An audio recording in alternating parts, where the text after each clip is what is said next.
بسم الله الرحمن الرحيم.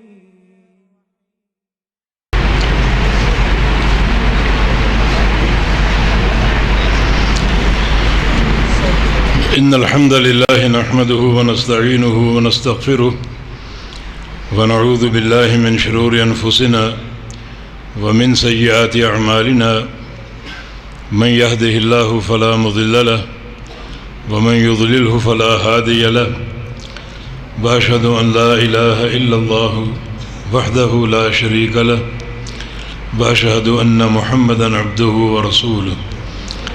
يا أيها الذين آمنوا اتقوا الله حق تقاته ولا تموتن إلا وأنتم مسلمون. يا أيها الناس اتقوا ربكم الذي خلقكم من نفس واحدة وخلق منها زوجها وبث منهما رجالا كثيرا ونساء واتقوا الله الذي تساءلون به والأرحام إن الله كان عليكم رقيبا. يا أيها الذين آمنوا اتقوا الله وقولوا قولا سديدا يصلح لكم أعمالكم ويغفر لكم ذنوبكم ومن يطع الله ورسوله فقد فاز فوزا عظيما. اللهم صل على محمد وعلى آل محمد كما صليت على إبراهيم وعلى آل إبراهيم إنك حميد مجيد. اللهم بارك على محمد وعلى آل محمد كما باركت على إبراهيم وعلى آل إبراهيم إنك حميد مجيد. سبحانك لا علم لنا إلا ما علمتنا إنك أنت العليم الحكيم. رب اشرح لي صدري ويسر لي أمري واحلل عقدة من لساني يفقه قولي. أما بعد فقد حدثنا بطريق السماع والقراءة شيخنا جامع المعقول والمنقول الشيخ حاكم علي الدهلوي رحمه الله تعالى قال حدثنا الشيخ أحمد الله پرتاب گری رحمه الله تعالى قال حدثنا شيخ الكل في الكل السيد نذير حسين محدث الدهلوي رحمه الله تعالى. والسند بعد شيخ الكل معروف متداول في الكتب إلى أمير المؤمنين في الحديث سيد الفقهاء والمحدثين الإمام محمد بن إسماعيل البخاري رحمه الله تعالى. قال باب قول الله تعالى ونضع الموازين القسط ليوم القيامة وأن أعمال بني آدم وقولهم يوزن. وقال مجاهد القسطاس العدل بالرومية ويقال القسط مصدر المقسط وهو العادل وأما القاسط فهو الجائر.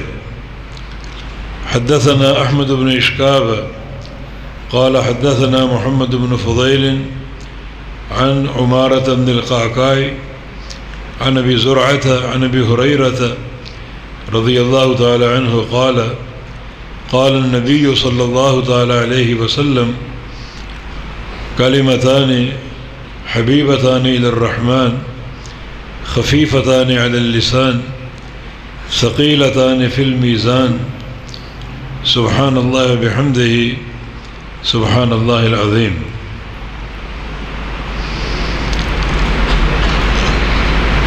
محترم و مکرم شیخ الحدیث مولانا محمد ادریس الاثری حافظہ اللہ تعالی، اور ہمارے برادر گرامی قدر الشیخ حافظ عباس حافظہ اللہ تعالی، اور دیگر تمام علماء کرام، مشائخ عظام، اور دل سے عزیز طلبہ اور معزز مہمانان گرامی، حاضرین مجلس، السلام علیکم ورحمۃ اللہ وبرکاتہ۔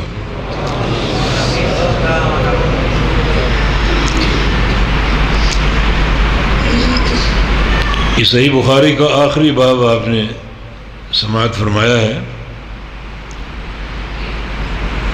اس میں بنیادی طور پر دو گمراہ فرقوں کا رد ہے،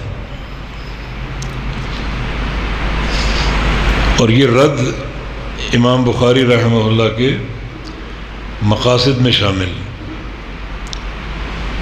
صحیح بخاری کی تالیف جہاں اس سے مقصود احادیث صحیحہ کا جمع کرنا ہے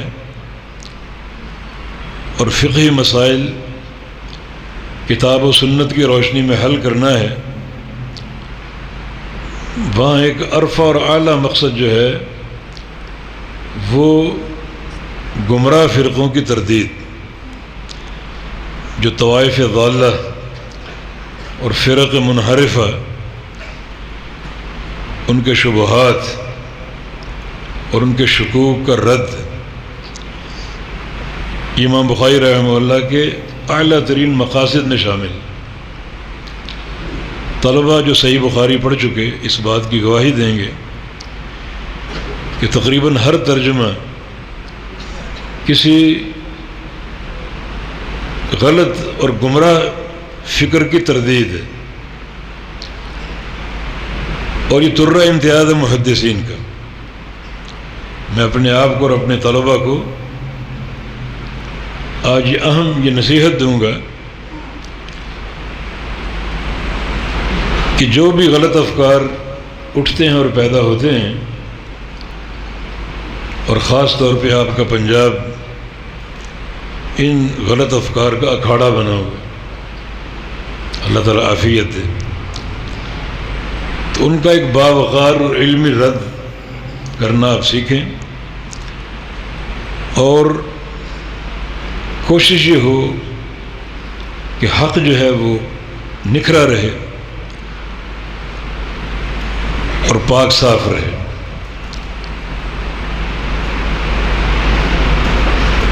شکوک و شبہات کی آمیزش سے پاک اور صاف رہے۔ امیر المؤمنین عمر بن خطاب رضی اللہ عنہ کا قول ہے کہ ایک داعی کے لیے ضروری ہے کہ وہ وقت کی جاہلیت کو پہچانتا ہو اور اس جاہلیت کا رد کرنا بھی جانتا ہو۔ تو جو بھی جاہلیتیں اٹھیں اور جو شبہات جنم لیں، ان کا آپ ادراک رکھیں اور اپنے آپ کو ان کے رد کے لیے مستعد رکھیں، اور یہ نیت ہو، یہ کوشش ہو کہ حق کو اس کی اصل شکل میں پاک صاف رکھنا ہے، جو کہ محدثین کا ترہ امتیاز تھا۔ امام یحییٰ بن یحییٰ المصمودی امام مالک کے شیخ ہیں، ان کا قول ہے کہ الذب عن السنہ افضل جہاد، سب سے افضل جہاد نبی علیہ السلام کی سنت کا دفاع کرنا ہے۔ جہاد کی بہت سی صورتیں ہیں، جہاد تلوار سے بھی ہوتا ہے، قلم سے بھی ہوتا ہے، زبان سے بھی، اور سب سے افضل جہاد وہ ہے جو زبان یا قلم سے اللہ کے پیارے پیغمبر صلی اللہ علیہ وسلم کی سنت کے دفاع پر مرکوز ہو،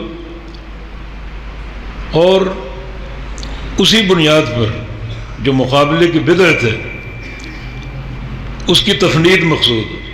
یہ سب سے افضل جہاد. اور یہی قول شیخ الاسلام ابن تیمیہ رحمہ اللہ سے منقول ہے. الراد علی اہل البدع افضل المجاہدین، کہ جو اہل بدعت پر رد کرتا ہے وہ سارے مجاہدین میں سب سے افضل. اور شیخ نے وجہ بیان کی اس کی. ایک ہے دشمنوں سے قتال، لڑائی، اور ایک ہے اہل بدعت کا رد. دونوں کی ایک اہمیت اپنے مقام پر، مگر اہل بدعت کا رد جو ہے وہ زیادہ اہم اور ضروری ہے. بالفرض اگر دشمن سے قتال نہ ہو اور وہ ہم پر غالب آ جائے تو وہ فساد ابدان کا باعث ہوگا. اور اگر اہل بدعت پر رد نہ ہو اور ان کا غلبہ ہو جائے وہ فساد قلوب ہے، فساد ارواح ہے. اور فساد قلوب زیادہ خطرناک ہے بنسبت فساد ارواح کے. ویسے بھی نبی علیہ السلام کی ایک حدیث سے اس طرف اشارہ ملتا ہے، اسلام رجل واحد خیر لی من قتل الف کافر. میری دعوت سے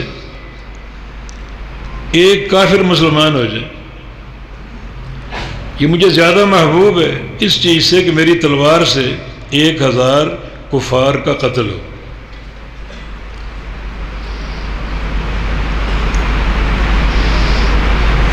ایک 1000 کفار اگر قتل ہوں گے تو وہ کفار کی موت ہے.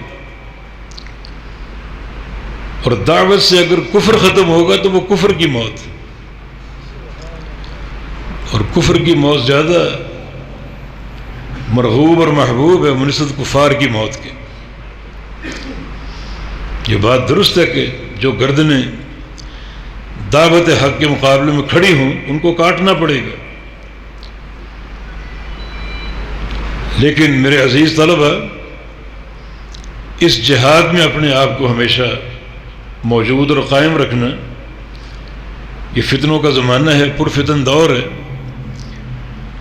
اور چاروں طرف سے فتنے اٹھ رہے ہیں جن کی الغار ہمارے اس دین پر ہے.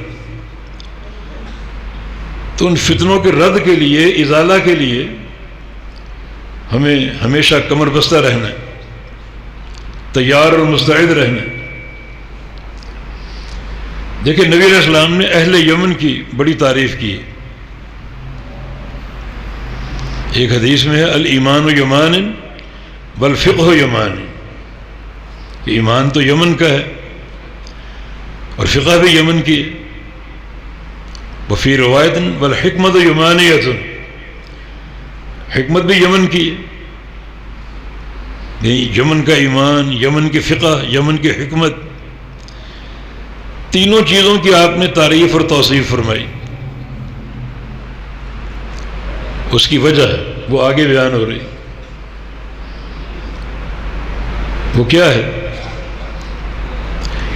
انی اجد نفس الرحمن من قبض الیمن، میں پاتا ہوں، یہ اللہ کے نبی فرما رہے ہیں، میں پاتا ہوں نفس الرحمن، یمن کی طرف. نفس الرحمن یمن کی طرف پاتا ہوں. نفس کا معنی کیا ہے؟ ایک ظاہری معنی وہ ہوا جو پھیپھڑوں سے خارج ہوتی، جس کو آپ سانس کہتے ہیں. نفس جس کی جمع انفاس، ایک نفسن ہے اس کی جمع نفوس، ایک نفیس ہے اس کی جمع نفائس. لیکن یہ نفس انفاس اس کی جمع بمعنی سانس. معنی ظاہر یہ بنتا ہے کہ میں رحمان کا نفس، رحمان کا سانس یمن کی طرف پاتا ہوں، مگر یہ معنی بالکل فاسد ہے، یہ قطعاً مراد نہیں ہو سکتا.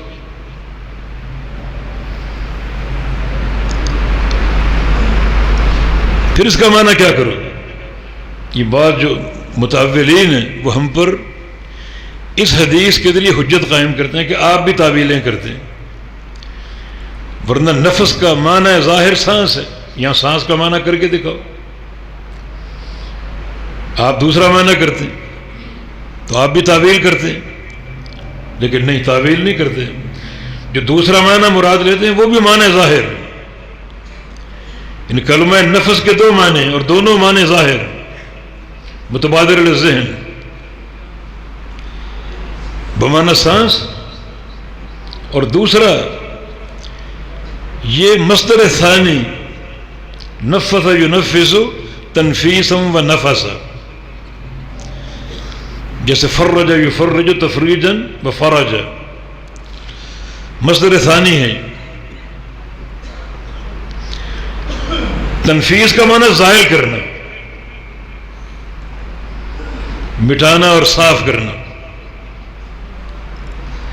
تو نفس کا معنی بھی زائل کرنا۔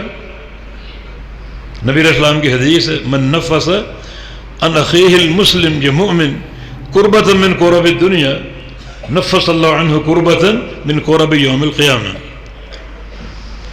یا نفس زائل کرنے کا معنی، جو اپنے کسی مومن بھائی کی دنیا کی کوئی تکلیف زائل کرے گا، اللہ تعالیٰ اس کی قیامت کی تکلیف زائل کرے گا۔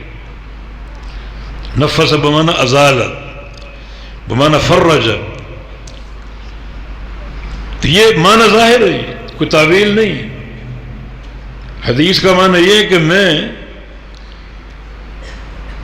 رحمان کا زائل کرنا، بدعات کو، خرافات کو یمن کی طرف پاتا ہوں کہ رحمان جن لوگوں کو زیادہ توفیق دے گا اہل بدعت کے رد کی اور دین کو پاک صاف رکھنے کی، وہ زیادہ یمن کے لوگ ہیں۔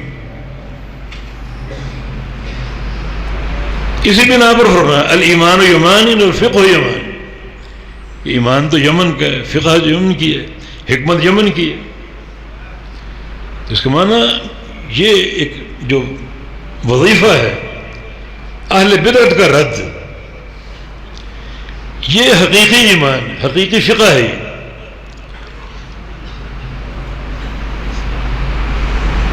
کبھی اسے فراموش نہ کریں تاکہ ہر دور میں حق جو ہے وہ آشکارا رہے اور مشبوہ افکار حق پر غالب نہ آئیں۔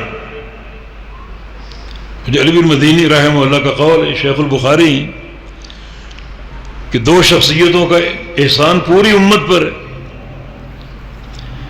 ابو بکر صدیق رضی اللہ عنہ یوم الردہ، اور امام احمد بن حنبل رحمہ اللہ جب فتنہ خلق قرآن اٹھا کھڑا ہوا، اکیلے امام احمد، امام اہل السنہ، اس فتنے کے خلاف کھڑے ہوئے اور جہاد کیا، حتیٰ کہ وقت کے 70 درباری ملاؤں نے وقت کے حاکم کو فتویٰ دیا کہ احمد بن حنبل کو قتل کر دو اور اس کا خون ہمارے سر پہ۔ اللہ تعالیٰ نے پوچھا قیامت کے دن ہم جواب دیں گے۔ یہ حکام کے چمچے خوشامد پر اس حد تک اتر ہے کہ ان کا خون ہمارے سر پہ، اور آج ان 70 مولویوں کو کوئی نام و نشان نہیں، نہ ان کو کوئی ذکر، نہ کوئی چرچا، نہ ان کو کوئی جانتا ہے، اور امام احمد بن حنبل کا نام نصف النہار کے سورج کی طرح چمک رہا ہے۔ دنیا معترف بھی ہے، قدردان بھی ہے، اور ان کے علوم و معارف سے مستفید بھی ہو رہی ہے، تو انہیں افضل جہاد کا فریضہ انجام دیا۔ حتیٰ کہ بعض علماء حق نے تقیہ کا مشورہ دیا کہ جان چھڑانے کے لیے، جان بچانے کے لیے حکومت کی ہاں میں ہاں ملا دو، تقیہ کر لو، اصل موقف کو چھپا لو۔ تو فرمایا کہ جو حلا حق جانتے نہیں ہیں اور جو حق جانتے ہیں علماء وہ تقیہ کر لیں تو متى يتبین الحق، پھر حق واضح کب ہوگا؟ یہ افضل ترین جہاد۔ تو بات یہاں سے چلی کہ امام بخاری رحمہ اللہ نے جو آخری باب قائم کیا ان میں ان کا جو مقصود ہے، یہ کئی مقاصد ہیں، اور ایک اہم ترین مقصد دو گمراہ فرقوں کا رد، ایک معتزلہ عقل پرست جو ہر دور میں کسی نہ کسی صورت میں رہتے ہیں، جو اپنی عقل کو نقل پر یعنی اللہ تعالیٰ کی وحی پر مقدم قرار دیتے ہیں کہ جو بات عقل میں نہ آئے وہ قرآن میں ہو حدیث میں ہو اس کو ہم رد کر دیں گے، قبول نہیں کریں گے۔ انہوں نے ایک اپنی مرضی کی تقسیم بنائی ہوئی، دنیا کی ہر چیز یا تو جوہر ہے یا عرض یا جسم۔ جوہر وہ جو قائم بذات ہے، جس کو قائم ہونے کے لیے کسی سہارے کی ضرورت نہ ہو، اور عرض وہ جو قائم بذات ہی نہ ہو، جس کو قائم ہونے کے لیے سہارے کی ضرورت ہو، اور وہ سہارا جسم ہے، جسم وہ سہارا فراہم کرتا ہے۔ یہ ان کی خود ساتھ تقسیم، اور اس تقسیم میں سب سے جو تاریک پہلو ہے وہ ہے اللہ کی قدرت کو مخلوق کی قدرت پر قیاس کرنا۔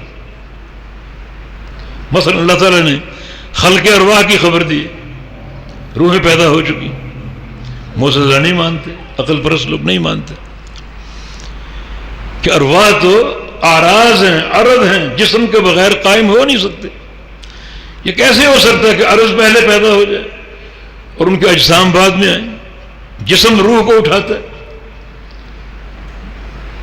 تو عرض پہلے کیسے پیدا ہو کر قائم رہ سکتا؟ روح پہلے کیسے پیدا ہو سکتی؟ نبی علیہ السلام کی حدیث الارواح جنود مجند، ما تعارف منها اختلف ما تناکر اختلف، کہ ارواح موجود ہیں، اور جہاں موجود ہیں وہ ایک فوجی بیرک کی طرح ہے، جیسے افواج آتی ہیں اور جاتی ہیں، کوئی دستہ کوئی مہم انجام دے کر لوٹ رہے اور کوئی دستہ نئی مہم کے لیے جا رہے۔ جو لوگ مرتے ہیں ان کی روحیں واپس لوٹتی ہیں، اور جو جنہوں نے پیدا ہونا ہوتا ہے ان کی روحیں نکل رہی ہوتی ہیں۔ ارواح موجود ہے، پیدا ہو چکی۔ عقل پرست لوگ نہیں مانتے کہ یہ اعراض ہیں، اور اعراض اجسام کے بغیر قائم نہیں ہو سکتے۔ اسی طرح اعمال بھی اعراض ہیں، حالانکہ خبر اللہ تعالیٰ کی ہے، وَنَضَعُ الْمَوَازِينَ الْقِسْطَ لِيَوْمِ الْقِيَامَةِ، ہم قیامت کے حساب کے لیے عدل کا میزان قائم کریں گے۔ تو بخود ان کے اعمال اعراض ہیں، اور اعراض کو کوئی ترازو تول نہیں سکتا۔ یہ ترازو سامنے پڑا ہے، نماز تول کے دکھاؤ، روزہ تول کے دکھاؤ، حج تول کے دکھاؤ، جب تک جسم نہیں ہوگا اعراض کو تولنا ممکن نہیں۔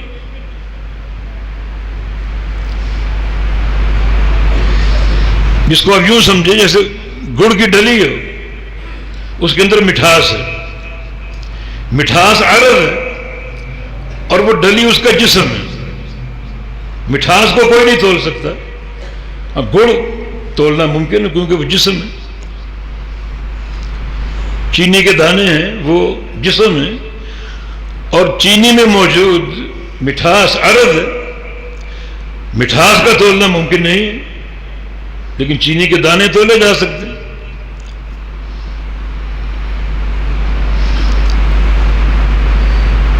اس وہم یا اس اشکال یا شبہ کا محرک کیا ہے؟ سب سے بڑی گمراہی کہ اللہ تعالیٰ کی قدرت کو مخلوق کی قدرت پر قیاس کرنا۔ مخلوق اعراض کو نہیں توڑ سکتی، اللہ تعالیٰ بھی نہیں توڑ سکتا۔ وہ جو خبر دے رہے کہ ہم اعمال کو تولیں گے، آپ کیسے اس کی قدرت میں شک کر سکتے ہیں؟ اللہ تعالیٰ اعراض کو تولنے پر قادر ہے، اعراض کو جسم دینے پر قادر ہے۔ صحیح بخاری کی حدیث ہے، یؤتی بالکبش یوم القیامہ، قیامت کے دن ایک مینڈا لایا جائے گا۔ آپ میں کسی نے موت دیکھی ہے؟ موت کی شکل یا موت کا چہرہ؟ کسی نے نہیں دیکھا. قیامت کے دن ایک مینڈا لایا جائے گا. اللہ تعالیٰ جنتیوں کو جہنمیوں کو خطاب کرے گا کہ جانتے ہو یہ کیا؟ کہیں گے نہیں. فرمائے گا یہ موت ہے، اور ان کے سامنے اسے ذبح کر دیا جائے گا کہ آج میں نے موت کو ذبح کر دیا. خلود لا موت، اب ہمیشگی ہے اور کسی پر موت نہیں آئے گی. موت کو موت آ چکی. تو موت و اعراض میں سے اللہ تعالیٰ نے اسے بشکل جسم لوگوں کے سامنے پیش کیا. وہ اعراض کو اجسام دینے پر قادر. قبر میں نیک اور بد لوگ جائیں گے، اور نیک جو افراد ہوں گے، نیک لوگ ہوں گے، وہ اپنے سامنے ایک خوبصورت چہرہ دیکھیں. بندہ پوچھے کہ من انت، تم کون ہو؟ خوبصورت چہرہ. جواب دے گا انا عملک الصالح، میں آپ کا نیک عمل ہوں. اللہ نے اعمال صالحہ کو ایک انسانی شکل دے دی، خوبصورت انسان کی شکل دے دی. اور جو برے ہیں، بد کردار ہیں، وہ بڑا ہیبت ناک اور بدنما چہرہ دیکھیں گے. تم کون ہو؟ میں تمہارا برا عمل ہوں. تو جو اعمال جو اعراض ہیں اللہ نے ان کو جسم بنا دیا. اصل بات یہ ہے کہ تولنا ثابت ہے اس میزان سے. اللہ تعالیٰ قادر ہے. کیسے تولے گا؟ یہ اس کی قدرت ہے. ہمارا اس پر ایمان ہونا چاہیے. جو چیز بتائی اس کو مان لو، اور جو چیز نہیں بتائی اس پر ایمان لے. اللہ کے سپرد. ہاں ایسے دلائل موجود ہیں اجسام کے تولے جانے کے.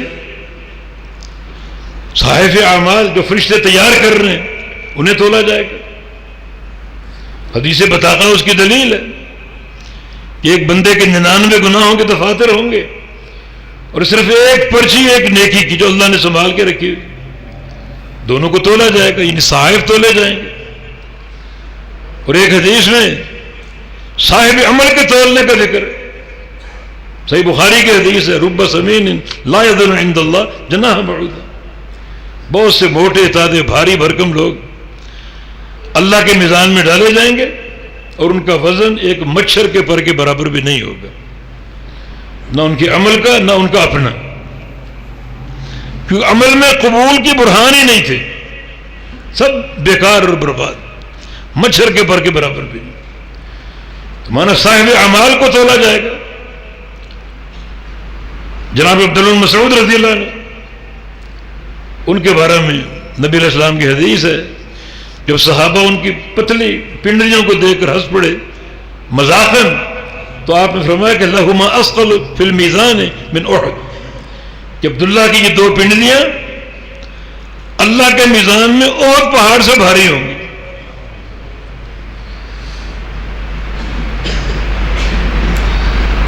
تو اللہ رب العزت نے صاحب عمل کو تولے گا. تو جو بھی خبریں ہیں مستقبل کی ان پر ایمان لے آؤ، اور کسی خبر کے تعلق سے اللہ تعالیٰ کی قدرت کو مخلوق کی قدرت پر قیاس نہ کرو. یہ قیاس ایک بڑا صریح قسم کا حرام عمل ہے. تبھی تو امام بخاری رحمہ اللہ نے کتاب توحید میں ایک باب قائم کیا، باب قل هو القادر. قرآن کی آیت ہے قل هو القادر. اس کا کیا معنی ہے؟ عام ترجمہ کرتے ہیں وہ قادر ہے، وہ قدرت والا ہے. یہ ترجمہ غلط ہے. یہاں نحو کے بڑے بڑے پہاڑ بیٹھے ہوئے،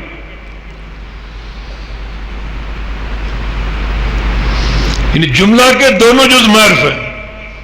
ہو مبتدا معرفہ کیونکہ ضمیر ہے، اور القادر یہ بھی معرفہ ہے. کیوں بتاؤ؟ ہاں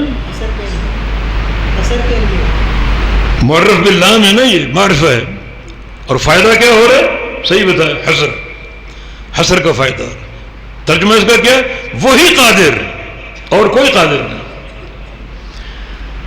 امام بخاری اس کے تحت جو حدیث لائے اس میں بھی حسر ہے. وہ دعا استخارہ انک تقدر ولا اقدر. تو قادر ہے، میں قادر نہیں. یعنی یہ بھی ثبوت مہیا کیا کہ قرآن اور حدیث دونوں کا ایک ہی مطلب ہے. امام بخاری کی ذہانت ہے، دونوں کا ایک ہی مطلب. وہ ذات قادر ہے، ہم قادر نہیں. اور جو قادر نہیں ہے وہ اللہ کی قدرت کے بارے میں اس طرح کی باتیں کرتے ہیں. اللہ نے جو خبر دے دی ان اللہ علی کل شیء قدیر. اصل چیز یہ غور کرنے کی تھی کہ اللہ تعالیٰ اعمال کو کیوں تولے گا. یہ حساب ہے نا اخروی. وَنَضَعُ الْمَوَازِينَ الْقِسْطَ لِيَوْمِ الْقِيَامَةِ، یہ لام تعلیلیہ مضاف محذوف ہے لحساب یوم القیامہ. یہ اعمال کا تولا جانا قیامت کے حساب کے لیے،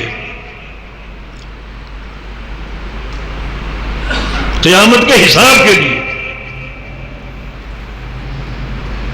حساب کا آغاز کہاں سے ہوگا؟ تعداد اعمال سے. اور سارے اعمال تعداد سے متعلق ہیں. نمازیں 5 فرض ہیں، روزے 29 یا 30 فرض ہیں، زکوٰۃ 2.5% ہے. سارے اعمال کا تعلق گنتی سے. حج 1 بار فرض ہے، گنتی سے ہے. الحمدللہ. تو یہ وَنَضَعُ مَوَازِينَ الْقِسْطَ، وَنَضَعُ الْمَوَازِينَ الْقِسْطَ لِيَوْمِ الْقِيَامَةِ، یہ لام حرف تعلیل ہے اور اس کا مضاف محذوف لحساب یوم القیامہ. عدل کا میزان قائم ہوگا قیامت کے حساب کے لیے. حساب شروع ہوگا تعداد اعمال سے. پہلے مرحلے میں عمل پورے کر کے دکھانے ہوں گے. اللہ تعالیٰ آپ کی عمر بھی جانتے، اس عمر کی جو فرض نمازیں وہ بھی اللہ تعالیٰ کی گن رکھی. ہر چیز اس کے جو ہے وہ احسان میں ہے. تو پہلا حساب اعمال کی تعداد کا. نمازیں پوری کرو، روزے پورے کرو، زکوٰۃ کا 1 پیسہ پورا کرو، تعداد اعمال کا. اور یہ حساب مختلف طریقوں سے ظاہر ہوگا. کبھی صحائف بول رہے ہیں، صحائف کھولے جائیں گے. کبھی بندے کے اعضاء بول رہے ہیں، کبھی زمین بول رہی یوم تحدث اخبارہا. اور پھر جب بندے کو اللہ تعالیٰ کی عدالت میں پیش کیا جائے گا وجاءت کل نفس معها سائق و شہید، 2 فرشتے مامور ہوں ہر بندے پر، ایک سائق اور ایک شہید. سائق کا کام کیا ہے؟ اس کو ہانکتے ہوئے اللہ تعالیٰ کی عدالت میں پیش کرنا. اور شہید کا کام کیا ہے؟ اس کی گواہی دینا، یہ بندہ ایسا ایسا، اس کا یہ عمل، اس کا یہ کردار. یہ تعداد اعمال کا حساب. اب اگلا مرحلہ نضع الموازین القسط کا. یہ بات یاد رکھیں کہ جو اللہ تعالیٰ کے فرائض ہیں ان فرائض کے تعلق سے حساب ضرور ہوگا، گنتی کی صورت میں اور وزن کی صورت میں. وزن کی صورت میں حساب کیسے ہوگا؟ وزن کی صورت میں حساب کا نتیجہ کیسے ظاہر ہوگا؟ دیکھیں جو بھی اعمال ہیں وہ ظاہری ہوں، باطنی ہوں، قلبی ہوں، لسانی ہوں، بڑے ہوں، چھوٹے ہوں، سفر سے حضر سے متعلق ہوں،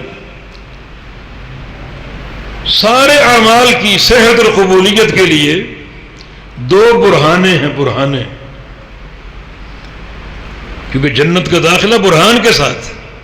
وقالوا لن يدخل الجنة الا من كان هودا ونصارى تلك امانيهم قل هاتوا برهانكم. ان یہود و نصارہ کہتے تھے ہم جنت کے ٹھیکیدار ہیں، ہم جنت میں جائیں گے. یہودی کہتے ہم، عیسائی کہتے ہم. تلک امانیہم، یہ ان کی اپنی امنگیں ہیں، اپنی خواہشات ہیں. اور جنت کا داخلہ ذاتی امنگوں پر نہیں ہے. لیس بامانیکم ولا امانی اہل الکتاب. جنت کا داخلہ تمہاری امانی اور تمہاری امنگوں اور خواہشات پر نہیں ہے، تمہاری پسند اور ناپسند پر نہیں ہے. تو ہاتھو برہانکم، اپنی برہان پیش کرو. جنت کے داخلے کے لیے دعویٰ نہیں، برہان چاہیے. اور علماء کرام نے جو ذخیرہ حدیث ہے ان میں سے 2 احادیث کا انتخاب کیا ہے جو ہر عمل کی صحت کی برہان ہے. اور واقعہ تو نبی علیہ السلام جوامع الکلم دیے گئے تھے، اوتیت جوامع الکلم. اور ایک حدیث میں اوتیت جوامع الکلم وخواتمہ وفواتحہ. اللہ تعالیٰ نے مجھے جو کلام کی قدرت دی ہے، ایک تو وہ جامع ہوتا ہے، ایک ہی جملے میں حیات طیبہ پوری کی پوری بتا سکتا ہوں، ایک ہی جملے میں جنت کا پروگرام سمجھا سکتا ہوں. اور پھر وہ خواتم، کیونکہ انسان کے اعمال کا خاتمہ دار و مدار اس کے خاتمے پر ہے. اور پھر فواتح، نبی علیہ السلام کی احادیث، انہیں یہ بھی شرف حاصل ہے کہ آپ نے ایسی ایسی باتیں ارشاد فرمائیں کہ آپ کی وہ حدیث جنت کی مفتاح بن سکتی، جنت کی کنجی بن سکتی. تو آپ کے کلام کی تاثیر. تو آپ نے جتنے بھی عمل ہیں ان کی صحت کی برہانیں 2 بیان کی، علماء نے ان کا انتخاب کیا. ایک ہے برہان باطنی، جس کی دلیل اور وہ برہان نبی علیہ السلام کی وہ حدیث جو صحیح بخاری میں پہلی روایت کے طور پر انما الاعمال بالنیات، امیر المومنین عمر بن خطاب رضی اللہ عنہ کی روایت سے، کہ سارے اعمال کی جو صحت ہے اور قبولیت ہے وہ نیت پر ہے. یہ باطنی برہان ہر عمل کی. عمل کرنے والا دل سے مخلص ہو اللہ کے لیے، اس کے عمل میں ریاکاری نہ ہو، دکھاوا نہ ہو. ریاکاری آ گئی وہ عمل مردود ہے. حتیٰ کہ اگر سوچ آپ کی مکس ہو گئی، کچھ اخلاص بھی ہے کچھ ریاکاری بھی ہے. سنن نسائی کی حدیث، ایک سائل نبی علیہ السلام کے پاس آیا اور آ کر سوال کیا کہ رجل غزا یلتمس الاجر والذکر فما لہ. ایک بندہ جہاد کرتا ہے، اجر کا خواہاں بھی ہے، اللہ سے اجر کی نیت بھی ہے، اور ذکر بھی، شہرت بھی، دنیا کی ناموری بھی، اللہ بھی راضی ہو جائے اور دنیا میں بھی نام پھیل جائے، اسے کیا ملے گا؟ فرمایا کہ لا شیء لہ، اسے کچھ نہیں ملے گا. ان اللہ لا يقبل من العمل الا ما كان خالص اللہ وابتغي به وجهه. اللہ اس عمل کو قبول کرتا ہے جو اس کے لیے خالص ہو، اسی کی رضا مقصود ہو. تو انما الاعمال بالنیات ہر عمل کی صحت اور قبولیت کی باطنی برہان. اور یہ قرآن سے بھی ماخوذ ہے، ان قرآن اس کی تائید کرتا ہے. وما امروا الا ليعبدوا الله مخلصين له الدين، کہ لوگوں کو اخلاص کے ساتھ اللہ تعالیٰ کی عبادت کرنے کا حکم دیا گیا. اور بھی کئی مقامات ایسے ہیں. سورہ طارق میں اللہ تعالیٰ کا فرمان انہ الی رجعہ لقادر یوم تبلی السرائر، ان بندوں کو اٹھانے پر اللہ قادر ہے، قیامت قائم کرے گا. اور یہ وہ دن ہے جس دن سرائر کو کھولا جائے گا. تبلا بمعنی تکشف، اور سرائر سریرہ کی جمع، جو دلوں کے بھید ہیں ان کو کھولا جائے گا. جو دلوں میں چھپی باتیں ان کو نکالا جائے گا. اور اس کی ایک تفسیر یہ بھی ہے کہ عمل کے تعلق سے آپ کے دل میں کیا تھا، کیا آپ کی نیت تھی. ایک بندہ دنیا میں بھرم قائم کر سکتا ہے کہ میں نے 50 حج کیے، قیامت کے دن 50 حجوں کا چرچا ہوگا، لیکن یوم تبلی السرائر اللہ فرمائے گا ان حجوں کے تعلق سے اس کی نیت کو باہر نکالو. مخلص تھا یا ریاکار تھا، کیا اس کی نیت؟ دنیا میں دعوے آپ کر سکتے ہیں کہ میں تہجد گزار ہوں، بھرم قائم کر سکتے ہیں. قیامت کے دن یہ تہجد پیش ہوں گے اور اللہ فرمائے گا اس کی نیت کو باہر نکال. کلا اذا بعثر ما فی القبور وحصل ما فی الصدور. بالکل کتاب و سنت کا ایک ہی مدلول، سینوں کے رازوں کو نکالا جائے گا. ہر عمل کے تعلق سے نیت چیک کی جائے گی، نیت کو پرکھا جائے گا. اخلاص نیت اگر موجود ہے تو وہ عمل قابل قبول ہے. پھر اس کی بڑی اللہ کے ہاں پذیرائی، بڑی پذیرائی، جس کی ایک چھوٹی سی مثال یہ ہے کہ من تصدق بتمرۃ من کسب طیب، جو ایک کھجور صدقہ دے دے. کھجور صدقہ دینے میں کوئی ریاکاری نہیں ہوتی. اس میں کیا ریاکاری؟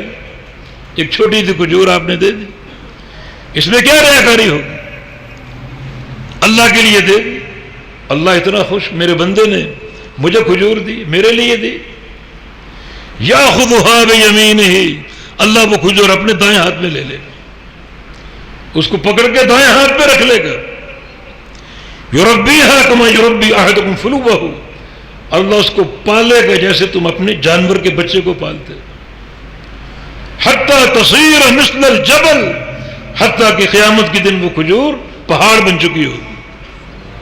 ایک چھوٹی سی جھلک، ان اخلاص کا فائدہ، اخلاص نیت کا فائدہ. اور اگر فطور نیت ہے، ریاکاری موجود ہے، تو حدیثیں موجود ہیں قاری قرآن کو اور اللہ کی راہ میں جان دینے والے کو اور سخی کو اللہ تعالیٰ قیامت کے دن سب سے پہلے جہنم میں ڈال دے گا. فرعون سے، حامان سے، شداد سے، قارون سے اور ابو جہل سے سب سے پہلے ڈال دے. یہ نیت کا فطور. لہذا قبول عمل کی یہ باطنی برہان اخلاص، عمل کا اللہ کے لیے خالص ہونا. اور ظاہری برہان کیا ہے؟ وہ صحیح مسلم کی حدیث، سیدہ عائشہ صدیقہ رضی اللہ عنہا کی روایت سے، من عمل عملا لیس علیہ امرنا فہو رد. جس شخص نے کوئی ایسا عمل کیا جس پہ ہمارا ٹھپا نہ ہو وہ مردود ہے. یہ ظاہری برہان. عمل کا باطن اخلاص کے ساتھ ہو، عمل کا ظاہر اللہ کے پیغمبر کے طریقے اور آپ کی سنت کے مطابق ہو. لقد کان لکم فی رسول اللہ اسوۃ حسنہ. اور باطن ہونا بھی قرآن نے پیش کیا، یا ایھا الذین آمنوا اطیعوا اللہ واطیعوا الرسول ولا تبطلوا اعمالکم. اللہ کی بات مان، اللہ کے رسول کی پیروی کر لو، اطاعت کر لو اور اپنے اعمال کو برباد نہ کرو. یعنی اطاعت اگر نہیں ہوگی اعمال برباد ہے. اور صحیح بخاری کی ایک حدیث کے الفاظ ہے، من نزع یدہ من طاعت اللہ فإنہ یأتی یوم القیامہ لا حجۃ لہ. جو بندہ اللہ کی اطاعت سے ہاتھ کھینچ لے گا، اللہ اور اس کے رسول کی ایک ہی اطاعت ہے، من یطیع الرسول فقد اطاع اللہ. اللہ کی اور اس کے رسول کی اطاعت سے ہاتھ کھینچ لے گا تو بندہ قیامت کے دن آئے گا، اس کے پاس کامیابی کے لیے اور جنت کو حاصل کرنے کے لیے کوئی برہان اور کوئی دلیل نہیں ہوگی. بالکل تہی دست آئے گا، تہی دامن آئے گا، کوئی دلیل نہیں. تو یہ ساری یہ باتیں جو ہیں دونوں حدیثوں کا مدلول کہ کتاب اللہ سے بھی ثابت ہے. ہر عمل کی صحت کی برہان ہے یہ دو، باطنی برہان اخلاص کی حفاظت اور ظاہری برہان نبی علیہ السلام کی سنت کی اتباع. یہ دو چیزیں قیامت کے دن پرکھی جائیں گی، چیک کی جائیں گی ہر عمل میں. گنتی کا حساب پورا ہو گیا، آگے چلو ان کو تولو تاکہ وہ برہان چیک کی جائے جس برہان کی بنا پر وہ عمل قابل قبول ہے. اعمال کے ڈھیر ہیں، لگا دیے، اب دیکھنا کہ عمل قابل قبول بھی ہے یا نہیں. اس کے لیے یہ مرحلہ حساب کا وَنَضَعُ الْمَوَازِينَ الْقِسْطَ لِيَوْمِ الْقِيَامَةِ. اس حساب کے لیے ہم یہ عدل کا میزان قائم کریں گے تاکہ بندوں کے اعمال کو تولیں، اور یہ ترازو اس میں صلاحیت ہوگی، ان اعمال کو تولے گا جن اعمال میں اخلاص ہوگا اور پیغمبر علیہ السلام کی سنت کی اتباع ہوگی. اور اگر وہ عمل اخلاص سے خالی ہے، جو اخلاص تو موجود ہے مگر اطاعت سے خالی ہے، تو خود میزان اس عمل کو مسترد کر دے گا. حدیث آپ نے سن لی، موٹے تازے بندے کو ڈالا جائے گا اور اس کا وزن مچھر کے پر کے برابر. یا تو ریاکار تھا یا پھر یہ سنت رسول کا متبع نہیں تھا. اس کے سامنے قوم تھی، برادری تھی، باپ دادا تھا، پیر و مرشد کے افکار تھے، اماموں کی باتیں تھیں. سنت رسول کا پیروکار نہیں تھا، سنت کے لیے مخلص نہیں تھا. تو بڑا کڑا مرحلہ حساب، یہیں سے جنت اور جہنم کے قافلے روانہ ہوں گے. آگے پل صراط ہوگا، جس کو عبور کرنے والا جنت میں پہنچ جائے گا اور عبور نہ کرنے والا جہنم کا لقمہ بن جائے گا.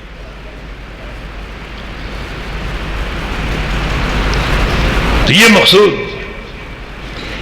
جہاں مقصود ان گمراہ فرقوں کا رد، جو بر بنائے عقل میزان کا انکار کرتے اور میزان کا معنی کرتے فراہمی عدل.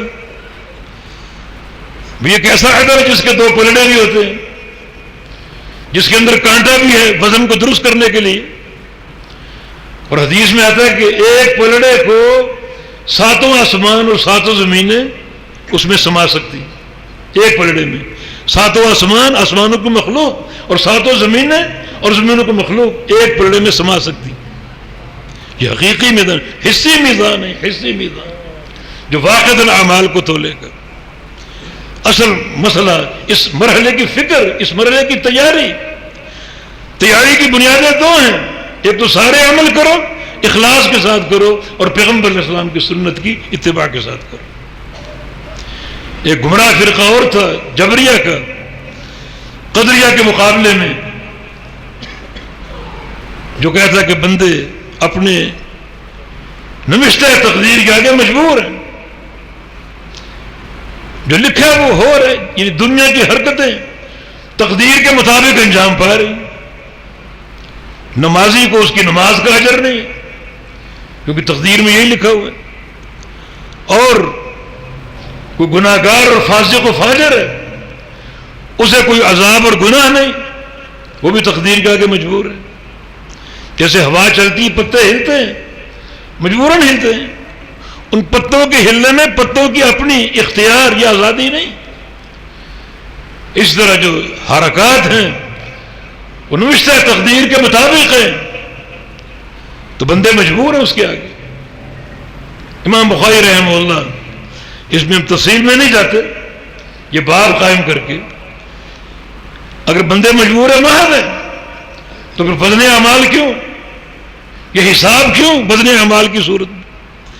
ونضع الموازین القسط لیوم القیامہ، ہم عدل کا میزان قائم کریں گے قیامت کے حساب کے لیے، تاکہ جو بندے کامیاب ہوں ان کے نیکیاں بھاری پڑ جائیں اور وہ جنت کے مستحق ہیں، اور جن کے گناہ بھاری پڑ جائیں وہ جہنم کے مستحق ہیں.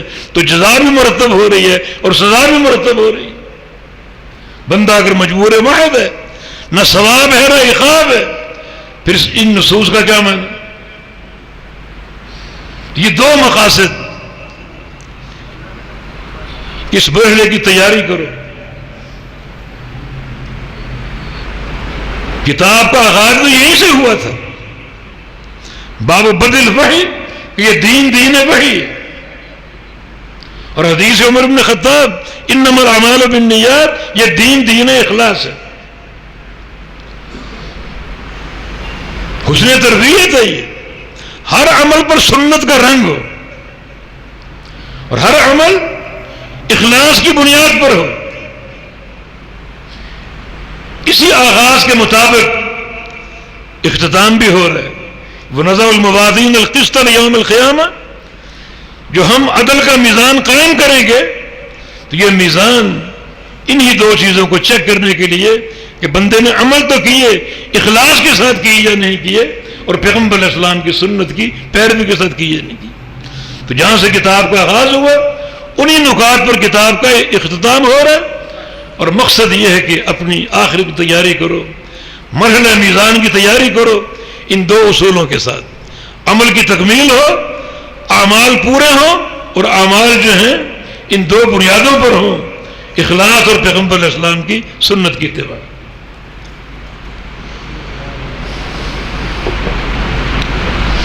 وقال مجاہد وان اعمال بنی آدم وقولهم یوزن، بنو آدم کے اعمال تولے جائیں گے اور ان کے اقوال بھی. ایک نسخے میں اقوال بھی ہے، ان کے اقوال بھی تولے جائیں گے. اور اس وقت جو نسخہ ہمارے سامنے ہے اس میں قول ہوں، اس میں بھی ایک زبردست امام بخاری رحمہ اللہ نے اشارہ دیا. جس بات کو امام بخاری رحمہ اللہ کے سامنے ایک نزاع اور فتنے کا باعث قرار دے دیا گیا، اس مسئلے کو حل کیے. وَقَوْلَهُمْ يُوزَنْ، قول کو بھی تولا جائے گا. یہاں پر اگر قول ہو تو یہ ممکن ہے قال یقول قول المصدر ہو، یہ بندے کا کہنا، بندے کا پڑھنا، بندے کا نطق، اسے تولا جائے گا. تولا کیوں جائے گا؟ اس لیے کہ قول اور نطق بندے کا اپنا فعل ہے. وہ خلق و افعال العباد امام بخاری کی کتاب بھی بندے کا اپنا فعل ہے. تو فرق کرو نطق اور منطوق میں اور قول اور مقول میں. قول بندے کا فعل ہے، قرات بندے کا فعل، اور مقروء اللہ کا کلام. نطق بندے کا فعل ہے، منطوق اللہ کا کلام. تو یہاں منطوق کا وزن نہیں، نطق کا وزن. تو نطق بندے کا فعل ہے، قرآن کلام اللہ ہے، اور نطق جو کہ بندے کا فعل ہے، بندے کا فعل مخلوق ہے. یہ ایک فتنہ اٹھا تھا امام بخاری کے دور میں، اسی طرف اشارہ ہے کہ قول کو جب تولا جائے گا تو کیوں تولا جائے گا؟ کیونکہ قول بندے کا فعل ہے، مقول کلام الرحمن ہے. مقول کے تولنے کی بات نہیں ہو رہی، قول کے تولنے کی بات ہو رہی. اور امام مجاہد کا قول القسطاس بمعنی عدل، یہ رومی زبان کا لفظ ہے مگر یہ معرب ہو چکا ہے. اور جو غیر لغت سے لفظ آتا ہے وہ معرب کہلاتا ہے. جب عربی میں استعمال ہوتا ہے تو عربی قواعد کے ساتھ استعمال ہوتا ہے، واحد کے اعتبار سے، جمع کے اعتبار سے. اب بالقسطاس المستقیم، با جارہ اس پر داخل ہے، الف لام داخل ہے، مجرور ہے، یہ موصوف اور آگے صفت ہے. تو سارے قواعد میں یہ رنگ گیا ہے. اور آگے ایک چھوٹی سی لغوی بحث ہے، قسط اور اقساط کا فرق. قسط قسطا بمعنی ظلم، اقسط اقساطا بمعنی عدل. حالانکہ دونوں کا مادہ ایک ہے، قاف سین طا. اور اگر قسطن کو مصدر ثانی مان لے باب فاعل سے، پھر یہ اقساط کے معنی میں اقسط یقسط اقساطا و قسطا. اس صورت میں یہ مصدر بحث زوائد ہے عدل کے معنی میں. اور اگر قاسط قسطن ہو تو ظلم کے معنی میں، کیونکہ جو ثلاثی مجرد کے ابواب ہیں ان کی ایک خاصیت سلب ماخذ ہے اور باب افعال کی خاصیت اعطاء ماخذ ہے. سلب ماخذ میں ظلم ہے، اعطاء ماخذ میں عدل ہے. اس لیے قصد بمعنی ظلم اور اقصد بمعنی عدل. اور آگے امام بخاری کی سند ہے، احمد بن اشکاب، محمد بن فضیل، عمارہ بن قعقاع، سارے ثقہ اور سرد راوی، ابو زرع، اور آگے امت کے اول محدث سیدنا ابو ہریرہ رضی اللہ عنہ، جن کا نام ہم بڑے ادب سے لیتے ہیں اور جن کی محبت یقیناً ایمان کی نشانی. اور جو دل ابو ہریرہ کی محبت سے خالی ہو، جس دل میں ابو ہریرہ کے تعلق سے شکوک و شبہات ہوں، وہ اپنے ایمان کا جائزہ لے. کیونکہ رسول اللہ صلی اللہ علیہ وسلم نے دعا کی تھی، اللہم احب عبدک ھذا وامہ واحببہما الی عبادک المؤمنین. اپنے اس بندے سے محبت فرما، اس کی والدہ سے محبت فرما، اور ان دونوں کو مومن بندوں کا محبوب بنا دے. مانا جس دل میں ابو ہریرہ کی محبت ہوگی وہ مومن، اور جس دل میں محبت نہیں ہے، کسی نہ کسی اعتبار سے کوئی کیڑا ہے، کوئی جو ہے وہ شبہ، یہ شک ہے، وہ اپنے ایمان کا محاسبہ کرے. ہم کو فتویٰ نہیں لگاتے، لیکن ابو ہریرہ کی محبت سچے ایمان کی دلیل. نبی علیہ السلام کا فرمان، کلمتان حبیبتان الی الرحمن خفیفتان علی اللسان ثقیلتان فی المیزان سبحان اللہ بحمدہ سبحان اللہ العظیم. یہ دو جملے رحمان کو محبوب ہیں، رحمان کو محبوب ہیں. اگرچہ وقت نہیں، لیکن میں تھوڑا سا رکوں گا، ٹھہروں گا.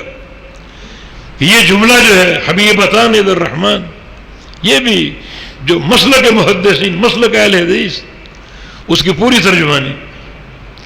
اللہ تعالیٰ کی یہاں دو صفات کا ذکر ہے، رحمان یہ صفت رحمت اور حبیبتان صفت محبت. ہمارا ان دونوں صفات پر ایمان، کسی تعویل یا تعطیل کے بغیر، کسی تشبیہ کے بغیر.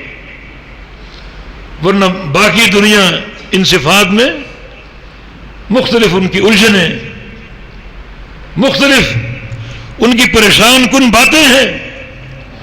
جہمیہ تو لفظاً منکر ہیں، نہ حبیبتان کو مانتے ہیں نہ الرحمن کو مانتے ہیں. معتزلہ لفظوں کو مانتے ہیں، رحمان کو مانتے ہیں لیکن بلا رحمہ، رحمت سے خالی. حبیبتان کو مانتے ہیں بلا محبت، معنی کو نہیں مانتے، صفات کو نہیں مانتے. متاولین اشاعرہ ماتریدیہ صفات کو مانتے تو ہیں بظاہر، لیکن تعویلیں کر کے ان صفات کی روح کو مسخ کر دیتے، تعویلیں کر کے. علامہ ابن قیم رحمہ اللہ فرماتے ہیں متاولین جو ہیں در حقیقت وہ تعویل کی آڑ میں صفات کے منکر ہیں، تعویل کا سہارا لے کر صفات کا انکار کر دیتے. اور صفت محبت، صفت رحمت، یہ دو صفات یہاں ثابت ہیں، مانتے ہیں مگر تعویل کر کے. الجھن ان کی یہ ہے کہ ان صفات میں انفعالیت ہے، یہ صفات تغیر کو موجب ہے. غصے کی کیفیت اور ہوتی ہے، رحم کی کیفیت اور ہوتی ہے. تو یہ پھر اگر اللہ میں مان لیں غضب بھی اور رحمت بھی تو خالق کائنات میں تغیر لازم آئے گا، اللہ میں تبدیلی آتی. اللہ کے بندو یہ بیمار سوچ تبھی پیدا ہوگی جب خالق کائنات کی صفات کو مخلوق کی صفات پر قیاس کرو. اس بات میں تو اساس یہ ہے کہ لیس کمثلہ شیء، اس جیسی کوئی چیز نہیں. جو اس کی صفات ثابت ہیں، حق ہیں، ہمارا ان پر ایمان ہے ظاہری معنی کے ساتھ، کسی تعویل کے بغیر. کیفیت وہ اللہ جانتا ہے. ہمارا ایمان ہے اللہ رحمت فرماتا ہے، ہمارا ایمان ہے اللہ محبت فرماتا ہے. کیسے؟ جیسے اس کے لائق ہے. رحمت اس نے بتا دی، محبت کی صفت بتا دی، مگر رحمت اور محبت کی کیفیت نہیں بتائی. وہ اللہ کے ذکر ہم جیسی نہیں، لیس کمثلہ شیء. لیکن یہ ہمارا عقیدہ، اس کی جو بھی صفت ہے وہ کمال کی، کوئی اس میں نقص نہیں، کوئی عیب نہیں، کوئی کمی نہیں، ہر صفت صفت کمال. تو پھر رحمت اور محبت کے مستحق کون ہوں گے؟ وہی لوگ ہوں گے جو رحمت اور محبت کو مانتے ہیں، جو خالق کائنات کی صفات کو مانتے ہی نہیں، یا مرضی کی تعویلیں کر کے صفات کا انکار کرتے ہیں. وہ اللہ کی رحمت کے مستحق ہو سکتے ہیں، اس کی محبت کے مستحق ہو سکتے ہیں. ایک فرقہ ایسا ہے جس نے قیامت کے روز شفاعت کا انکار کیا، تو شفاعت ان کو حاصل ہو سکے گی. ایک فرقہ ایسا جو قیامت کے روز اللہ کے چہرے کے دیدار کا انکار کرتا ہے، تو اس کو اللہ کا دیدار حاصل ہوگا. اسی کو ہوگا جو اللہ کے دیدار کو مانتا ہے ان اصولوں کے ساتھ جو کتاب و سنت نے پیش کی. ہمارا صفت محبت پر ایمان ہے، صفت رحمت پر ایمان ہے، کسی تعویل اور تشبیہ کے بغیر. اور انشاءاللہ وہی لوگ اللہ کی رحمت اور اس کی محبت کے مستحق ہوں گے جو ان صفات پر بلا تعویل و تشبیہ ایمان لاتے ہیں. وہ دو کلمات زبان پہ ہلکے اور ثقیلتان فی المیزان، میزان میں بھاری ہوں گے. یہاں امام بخاری کا استدلال ہے. فی المیزان سے میزان کا اس بات ہے اور ثقیلتان سے وزن کا اس بات ہے. وہ دو کلمے سبحان اللہ بحمدہ سبحان اللہ العظیم، ان دونوں کو تولا جائے گا. کثرت سے پڑھو، محبت کرو. اللہ کو ان کلمات سے محبت ہے، آپ بھی محبت کریں تاکہ اللہ کے محبوب بن جائیں. اور کثرت سے پڑھیں تاکہ یہ دو کلمات کثرت سے پڑھنے کی بنا پر آپ کے نامہ اعمال میں اور جو میزان حسنات ہے اسے بھاری کرنے کا سبب بن جائے. ثقیلتان فی المیزان، یہ دونوں جملے اللہ کے میزان میں بھاری ہوں گے. ایک سبحان اللہ ہے اور ایک وہ بحمدہ. سبحان اللہ جملہ تنزیہ ہے اور بحمدہ میں اس بات ہے تمام صفات کا، اس کی الوہیت کا، ربوبیت کا، اس کی ذات کا، صفات کا، اس کے افعال کا، سب کا اس بات ہے. اللہ ان تمام امور میں، ذات میں، صفات میں، افعال میں یکتا اور اکیلا ہے. اور یہ سارے امور کمال کے ساتھ ہیں، تبھی وہ کمال حمد کا مستحق ہے، مطلقاً ہر قسم کی حمد کا مستحق ہے اللہ رب العزت۔ اور سبحان اللہ کلمہ تنزیہ، ہر عیب سے پاک ہے۔ اور یاد رکھو اللہ کی جناب میں جو عیوب منسوب کیے جاتے ہیں ان سب میں بڑا عیب جو ہے وہ اللہ کا شریک مقرر کرنا، ایک پتھر کو اللہ کے برابر کہنا، ایک درخت کو اللہ کے برابر کرنا، ایک انسان کو جو مر چکا اور قبر میں جا کر غلاظت کا ڈھیر بن چکا ہے اور پیدا بھی ایک حقیر قطرے سے ہوا، اس انسان کو اللہ کے برابر قرار دینا، اس سے بڑا ظلم کیا ہوگا؟ تو سبحان اللہ، اللہ پاک ہے، ہر شریک سے پاک ہے، ہر شرک سے پاک ہے۔ اس معنی کو حاضر کر کے یہ کلمات ادا کرو، اللہ کے میزان ان کا بھی وزن ہوگا۔ ثابت یہ ہوا کہ دو چیزیں ہیں جو اللہ کے میزان کو بھاری کریں گی، ایک ہے اثباتی توحید، اللہ خالق ہے، اللہ مالک ہے، اور ایک ہے منفی توحید، اللہ کا شریک نہیں، کوئی اللہ کا ساجی نہیں، منفی توحید۔ تو جہاں اثباتی توحید کا وزن ہوگا وہاں منفی توحید کا بھی وزن ہوگا، جہاں اثبات کا وزن ہے وہاں نفی کا بھی وزن ہے۔ تو ایسا عقیدہ بناؤ کہ پوری قوت سے اللہ پر ایمان ہو، پوری قوت سے اس کی ذات پر، صفات پر، افعال پر ایمان ہو، پوری قوت کے ساتھ، پورے کمال کے ساتھ، اور ساتھ ساتھ اسی کے مقابلے میں اسی قوت کے ساتھ ہر شریک سے بیدار ہو جاؤ، ہر شرک سے بیداری کرو، ہر شریک سے نفرت کا اظہار کرو۔ تو قیامت کے دن یہ محبت جو توحید کی ہے یہ بھی تولی جائے گی، اور جو انکار ہے شرک کا، مشرکین کا، وہ بھی تولا جائے گا۔ جہاں اہل توحید کی محبت ہے اس کو تولا جائے گا، اور جہاں اہل شرک ہے ان کی نفرت کو تولا جائے گا۔ اسی طرح اللہ کے پیارے پیغمبر کی سنت ہے، سنت بھی تولی جائے گی نا، اعمال اسی بنا پر تولا جائیں گے۔ تو سنت کی محبت ہو، اہل سنت کی محبت ہو، اور اس کے مقابلے میں اسی قوت سے بدعت کی نفرت ہو اور اہل بدعت کی نفرت ہو۔ یہ درس صحیح بخاری میں کئی مقامات پر ہم کو ملا، اسی شد و مت سے جو ہے وہ بیزاری ہو مشرکین سے، مبتدعین سے، شرک کرنے والوں سے اور بدعت میں مبتلا لوگوں سے۔ تو اللہ تعالی ہمیں توفیق دے۔ ان موٹے موٹے کچھ مقاصد نے بیان کیے، تفصیل کا وقت نہیں، جو بیان ہوا اگر وہ حق ہے اللہ تعالیٰ سمجھنے کی، عمل کرنے کی اور اپنانے کی توفیق عطا فرما دے۔ اللہ ہمارے ان طلبہ کو جو فارغ التحصیل ہو کر میدان عمل میں آئیں گے، اللہ تعالیٰ ان کو استقامت عطا فرمائے، اللہ ان کی زبانوں کو سداد اور ثبات عطا فرما دے، اللہ ان کو عقیدے کی چوٹی پر فائز کر دے، اللہ ان کو دین کا سچا داعی بنا دے، مجاہد بنا دے، اور اللہ پوری استقامت کے ساتھ میدان میں جو ہے وہ عمل کرنے کی توفیق عطا فرما دے۔ حافظ جودی رحمہ اللہ کا ایک قول میں نے پڑھا، وہ ایک مشعل راہ ہو سکتا ہے ہم سب کے لیے، بالخصوص جو علماء ہیں، اور مانتا کہ میں نے غور کیا حسد علماء میں زیادہ کیوں ہوتا ہے، حسد علماء میں زیادہ کیوں ہوتا ہے، یہ میں نے غور کیا۔ جو اقران ہیں آپس میں حسد میں مبتلا ہوتے ہیں، کیوں؟ حالانکہ علماء تو خشیت کا آئینہ تھا، حسد کیوں پھر؟ تو کہتے ہیں اس کے اسباب میں نے جب معلوم کیے، تحقیق کی، پتہ چلا کہ ان علماء میں یہ حسد ہوتا ہے جن کا مقصود حب دنیا ہو، حب منصب ہو، عہدہ، منصب، دنیا، مال، بظاہر وہ کتنا ہی پارسا کیوں نہ ہو، اگر اس کے دل کے کسی کونے میں کسی کے خلاف کوئی حسد ہے تو مانا دل کے کسی کونے میں منصب کی، عہدے کی اور مال کی محبت ہے۔ صرف اس عالم کا دل حسد سے پاک ہوگا اور خالی ہوگا جس کے دل میں پوری اللہ کی خشیت ہو، نہ دنیا کا میلان ہو، نہ دنیا کے عہدے کی رغبت ہو، بالکل خالص لوجہ اللہ کام کرنے والے ہوں۔ تو ہم بھی اپنے آپ کو اس چوٹی پر فائز کریں۔ اللہ ہمیں توفیق عطا فرما دے، ہمارے دلوں کو پاک صاف رکھے، دلوں کو شفاف بنا دے، اور اللہ ہمیں ہر وقت سچی توحید پر قائم رکھے، اخلاص عطا فرما دے، ہر عمل میں اپنے پیارے پیغمبر کی سنت کی اتباع کی توفیق عطا فرما دے۔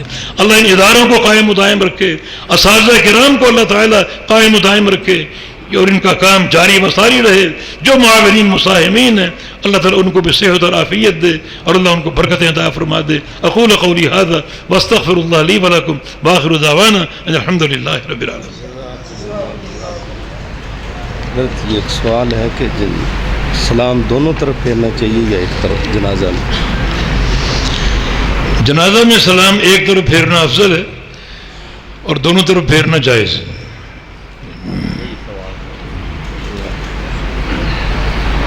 اور